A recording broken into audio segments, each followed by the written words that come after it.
Back at it again. Yeah, man. Yeah, exciting times ahead. It was an exciting weekend last weekend. I hear the Irish are having us in the comments. Hey, yeah, no, Yeah. I think we touched them on the studio last weekend, Chief. The Irish are not happy with us. Yeah. Well, they're not happy with you. Let me be clear. Oh, okay. You said a few things last week that people are not happy about. Yes. And guys, those comments still stand. Us having made bad decisions doesn't mean Ireland made bad decisions. Ireland made good decisions, and their good decisions forced us to make bad decisions. So we still made bad decisions. I could pull out about 5 points where if we changed one of those 5 points, we would probably eke through and win the game. That's just how it is, you know. Ireland was great, and I think you guys should enjoy it. Enjoy it, of course. You won, great, wonderful. You did the right things, but it doesn't mean we didn't play badly. We played badly. We took some bad decisions, and unfortunately, that's it. I think let's maybe get some comments from you guys. Are we too harsh? Were we too harsh? Or were we too soft on the Springboks in how we saw the match last week? Or were we too harsh on Ireland in saying that they won, yes, but we gave it to them? No, there's no but. No, not at all. I'm not saying there's no but. Ireland played well, and they put pressure, and they caused us to make decisions we would have not made. We shouldn't have made. But that being said, there's plenty points that would make us much better than we did at the time we played Ireland. That's just it. They know it also. There's a lot of things we didn't do right, you know? Ha! The man has said what he said. I said what I said, and I'm not shifting. Okay. The Springboks play tomorrow, Chief. Yes. We take on Tonga tomorrow. Depending on when the video goes out, they could be playing true. Today. Yes. Our next match is against Tonga. Let's for clarity's sake. Yes. Now, the big talking point has been Handre Pollard. I mean, we've had nothing but Handre Pollard since the loss to Ireland. The man has only played, I believe, a few minutes of rugby since he's come back from injury. Yes. Are we pinning all our hopes on him? I know for a fact that the coaching squad is pragmatic, and how they're looking at things is they need to dip him in. They know he's a confidence player. He plays well because of his confidence. So they're not expecting much from him. But tomorrow it would be good to give him a run, and it would be great to see his physicality and to see if he can defend. Because I have an inkling feeling that he's probably going to end up playing center. I don't think they're going to drop. He'll probably finish the match at center. Yes. Because, I mean, they've picked Manny on the bench. So I'm with you on that. I think he's going to play the first half at fly-half. And then in the second half, they're going to shift things around. I mean, they've picked 3 backline players in the reserves. And I suspect they're all going to get a run. So you'll probably end up either at center or even at fullback. Yes. And also, guys, please just comment below. Just tell us what you think and what outcome you want from that game and what you're going to be watching out for. You know, for me, it's a really big game because it's going to give us a few answers. Also, I'm hoping we start getting a selection problem from Moody. I hope Moody has a storming game and he starts giving us issues when it comes to the selection. We need some questions answered, because there are some superb guys we've lost along the way. So it would be great to unearth some brilliant talent. Do you know what I think is going to happen tomorrow? I think because, I mean, they've picked Jesse Krill on the bench also. I think this is the management trying to figure out who the second center should be going into the playoffs. For sure. Like you say, Moody he's had 1-2 games at center now. And they've been good games, both of them. Jesse, they know what they've got in Jesse. I'm not a fan of Jesse Krill personally. So I'd be happy to see them keep Moody at center. he's got gas to burn. He's got vision, I think. And, I mean, he's a prospect for the future. I mean, we're trying to build. As much as we're a mature team, we're also blooding youngsters to take us forward, you know? Mm-hmm. And I think the one thing about this management team, they're very loyal. They've got their guys, and Jesse's one of those guys. But I think going forward, if Moody puts his hand up tomorrow, I think we'll just put the Jesse Creel thing to bed. That's where I'm at. I'm all for options. The more options we have, the better. But also loyalty. There's something to be said about loyalty, because when your backs are against the wall, those are the guys that bleed out for you, you know. But I have a feeling there's something Moody needs to say, and he's probably going. He said it plenty. It's just that he needs to remind everybody what he's really capable of, and I'm hoping he does it. And then I think the one thing that we need to be wary of tomorrow, well, when we play Tonga, we need to be wary. Those guys play hard. And I, to your point, actually, about Handre Pollard's physicality, if he comes out of that match unscathed, then he's done well. He's done well, because exactly. I mean, those guys, when they get hold of you, Chief. Yeah. Well, I also just wanted to speak about the All Blacks. You guys saw the score of the All Blacks. You saw what happened, right? Was it 96-17? Yeah. No, it was 3. 96-17. No, it was 96-17. 17, yeah, 17. You're right. So I've been saying quietly outside of the podcast that there's a lesson, a master Not lesson. quietly. You've been saying it quite loudly on the podcast. And surprisingly enough, he is not a All Blacks fan. All Blacks fan is the other guy on the right. Do you know what I think it is, though? I think that's just a deflection for him. That's my belief. But carry on, Chief. Yes. I think there's a master class they're going to unleash on someone. I really sense. Because even the game against Italy, that was just a signal. I think that's a question they were answering to themselves. That, guys, do we still have it? And they thoroughly answered that question. They have it. The next lesson is going to be unleashed on someone.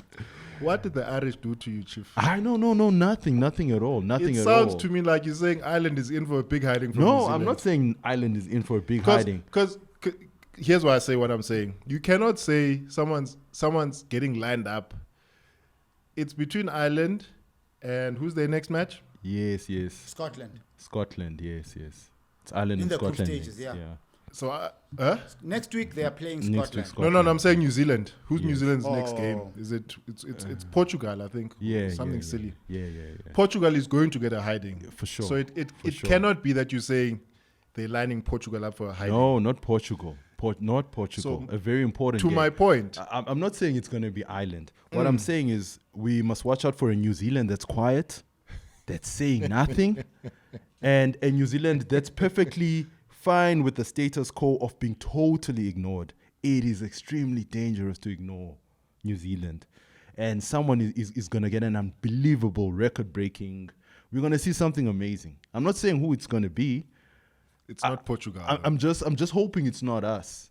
You know. No, I hear you, Mko.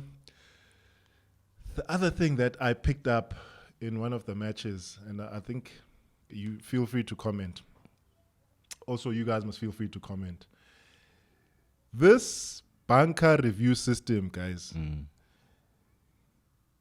What I've picked up, it's all about head contact. That's what they've been pulled up for, from what I've seen. Now, the match between Samoa and Japan, there was a head clash in the first half. The Japanese hooker was sent off. They reviewed. They said mitigation, not enough force. He can come back on. Ben Lam made a tackle in the second half, early in the second half. He was yellow carded, review, red card. That for me, the inconsistency. Yeah, it's very inconsistent, and it leaves a lot of interpretation to the people in the bunker. So my feeling around it is that if you're saying a head clash or a head contact, is a red card offense, then say that. Yeah. So that we're not left guessing, he was dipping or there wasn't enough force. Call it. That's my feeling. My sentiment, a head clash that doesn't result with a player having to leave the field should be yellow.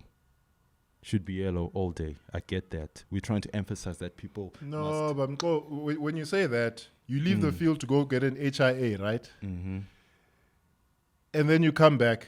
You say you pass the head injury assessment, and you come back. Yes. And then?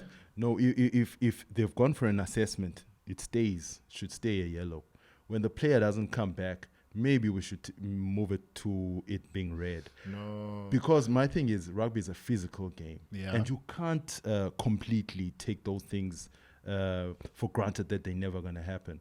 Therefore, it means we will never finish a game with 15 players on the field. Yeah, but my thing is, if the players don't know where they stand, like, if you don't know what the consequence is before the action, then you take the chance. That's true. Which is if why you're trying to stamp out the high tackle and the head contact, then be deliberate and say, Chief, if you hit someone on the head, that's it.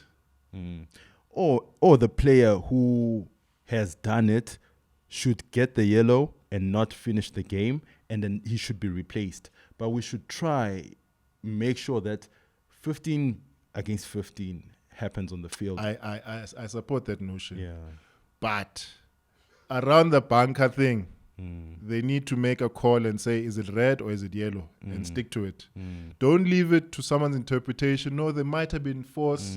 There might not have been force. That for me is rubbish. Quite literally. Right, 12 minutes. Right. My favorite topic. Yes. Eddie Jones and Australia. It must have something to do with that T-shirt behind you. Yeah. Aish. Papa Eddie. Yeah. Papa. Hey, but I mean, I say Eddie Jones is looking like he's taking there. Yeah. But Georgia is 9-0 up Yeah. on Fiji. That's a lifeline. And if Georgia beats Fiji, then Australia is still alive in this World Cup. Yes. Which would be sad for Fiji, because I think they've done the hard lifting. Yes, they have. But like I'm saying, this World Cup is going to be full of surprises yet to come still.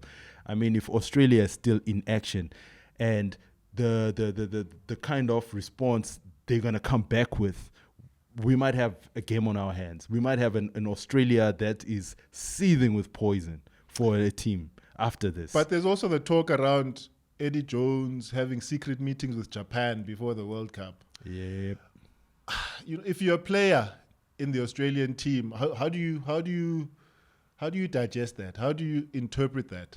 I think for the players probably don't care as much as we would like to think. Me, I'd care, Chief. If my coach is busy negotiating before the World Cup even starts, I'd care. Yeah. My thing is those guys are fighting for contracts outside of even Australia rugby. So how they play now impacts on who they're going to play for after the World Cup. So I don't think that's going to affect those guys. Those guys are on. The problem will be with Australian officials and Eddie Jones. That's where the problem's going to be. And I hope Eddie pulls out a rabbit out of the hat and gets these guys up. No, you for can't. the next game. No, you can't hope that. No. Eddie, Chief, no. Yeah. Fiji must just do the things for the world. Yes. You know? They deserve it. They've had a good World Cup, but now they're stuttering against Georgia. But if Fiji puts this one to bed,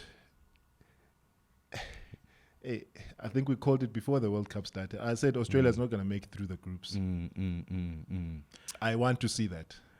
You know, it would be great for rugby and terrible for Australia, but it would be great for rugby. Terrible for Australian rugby also, because, I mean, from what I gather, rugby is not doing great there as it is, competing with other sporting codes. Yes. So if Australia gets knocked out now, it's going to be a problem. Question of the week. But yeah. What's the question, VR? I don't know. What's the question of the week? For me, question of the week. Given the score you've seen with New Zealand, do you think we are heading for a hard game for someone ahead? And who's that? Who's that game? And also, look at how Wales is going. I think there's something's going to happen there. And look at how England is going as well. I think a little surprise might come through from that. Slow poison, those two teams. Yep. Slow poison. They're peaking at the right time. I mean, when we started, we didn't give England much of a chance. Yeah. And Wales, I sort of gave Wales a chance because, I mean, Warren is doing the right things. But England has been struggling coming into the World Cup, but they are doing the business. Yep. So, guys, please comment below, like, share, subscribe. Just let us know what you're thinking. We are getting into the difficult stages of the competition. Just let us know what you're thinking. And tomorrow we'll be at Pirates Club again. That's right, with your favorite fans. That's right. Should be fun and games. Rugga Muffin podcast. Thanks for tuning in. Like, share, subscribe, become part of the family. Thank you.